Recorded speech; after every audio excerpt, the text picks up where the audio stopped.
ఇప్పుడు దాకా ఇదే చేసింది ఇప్పుడు మళ్ళీ నేను చేస్తే ఫోన్ వస్తుంది ఏంటి? అయిపోయింది ఇది, నేను వస్తానుగా.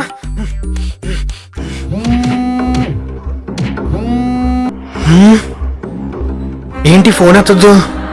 ఏదో చేస్తుంది అక్కడ. మళ్ళీ చేద్దాం. ఈ నొదలను చూడరా. తను ఫోన్ చేస్తున్నాడు. ఏం మాట్లాడుకు, తనే ఫోన్ చేస్తున్నాడు. ఏం మాట్లాడుకు, సైలెంట్ గా ఉండు. ఎత్తింది. హలో, ఎంతసేపు ఫోన్ ఎత్తడానికి? ఇప్పుడే తీసు, నేను వెంటనే తీసాను. అసలు ఏం చేస్తున్నావు నువ్వు అక్కడ? ఏంలా, చిన్న పనిలో ఉన్నా. ఏంటి ఆ పనులు? ఎప్పుడు చూసినా ఫోన్ లిఫ్ట్ చేయం. అదే నేను పనిలో ఉంటే మాత్రం ఫోన్ల మీద ఫోన్లు చేస్తావు. నీకు ఎన్నిసార్లు చెప్పాను ఒకసారి ఫోన్ కట్ చేస్తే మళ్ళీ ఫోన్ చేయొద్దని చెప్పానే. ఏంటి పక్కన గుసగుసలు?